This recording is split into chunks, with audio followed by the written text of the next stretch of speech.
Long before the British arrived, India was a manufacturing hub for the global market.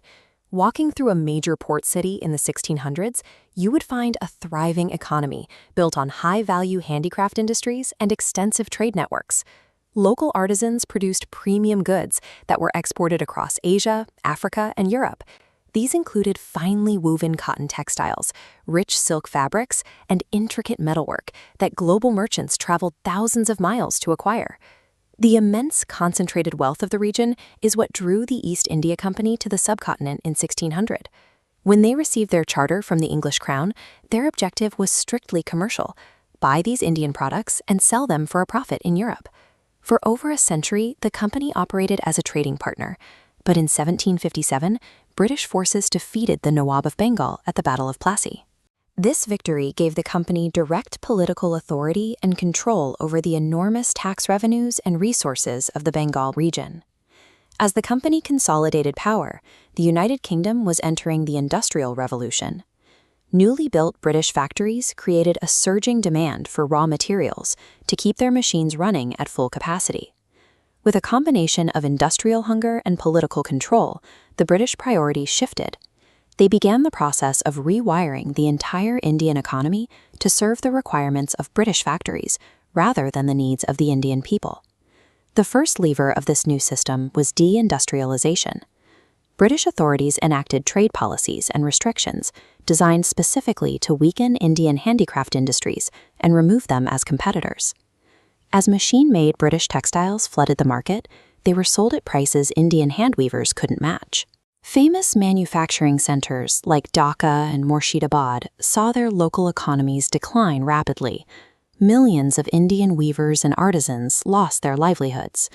The transition to mechanized production in Britain made traditional hand-operated looms obsolete in a market now controlled by colonial interests. Within a few decades, an economy that had dominated global textile exports was reduced to shipping out raw cotton and buying back finished cloth from British mills. With manufacturing in decline, the colonial administration turned to the land. They introduced new revenue systems like the zamindari system, which used landlords to collect heavy taxes from peasants to maximize the government's income. To pay these high taxes, farmers were pressured to abandon food production for local consumption. Instead, they had to grow export-oriented cash crops like indigo, cotton, and opium. This commercialization of agriculture left rural communities vulnerable. Their survival was now tied to the fluctuations of a global market, and when crop prices fell or food grew scarce, the impact on local families was immediate. By dismantling domestic manufacturing and redirecting the agricultural sector, Britain successfully turned India into a captive supplier of raw materials and a dependent market for its own manufactured goods. To speed up the flow of these resources, the British built an extensive network of railways, roads, and modern ports. The British designed this infrastructure with a clear logistics goal: move raw materials from the interior to the coast as efficiently as possible for export. These rail lines were the physical tracks of an extraction system. By the late 19th century, Indian leaders began to criticize these policies. The most prominent thinker among them was Dadabhai Naoroji, who looked past the infrastructure to see the underlying economic reality. Naoroji developed the drain theory, arguing that the wealth generated within India was being continuously and systematically transferred to Britain through official channels. He identified several paths for this drain: heavy taxes, the profits of British-owned trade, the high salaries of colonial officials, and the cost of maintaining the British military on the subcontinent. This chart shows the result of that continuous outward flow. While the capital fueled growth and industrial expansion in Britain, India saw its own resources depleted, leading to widespread and persistent poverty. Infrastructure and taxation functioned as a legal siphon, moving the profits of Indian labor and resources across the ocean to support the British economy. The shift away from food crops and the extraction of local wealth stripped away the safety nets for India's most vulnerable populations. Without a surplus or food security, even a minor disruption could lead to a catastrophe. The results were a series of devastating famines.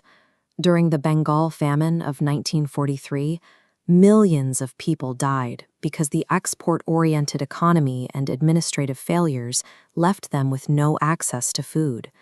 These economic grievances became the primary focus for the growing Indian nationalist movement. Leaders used the evidence of the drain theory to argue that British rule was the direct cause of India's economic backwardness. Thinkers like Nauroji and R.C. Dutt identified a clear pattern. Colonial policies were structured to keep India in a state of economic dependence, serving as a source of raw materials rather than a developed industrial nation. When India finally achieved independence in 1947, the country faced the consequences of nearly 2 centuries of colonial economics: deep agricultural distress, low industrial development, and a population in extreme poverty. The colonial system was a deliberate dismantling of a once prosperous manufacturing and trading center. The legacy of that extraction meant that post-independence India would spend decades attempting to rebuild its stolen economic foundation.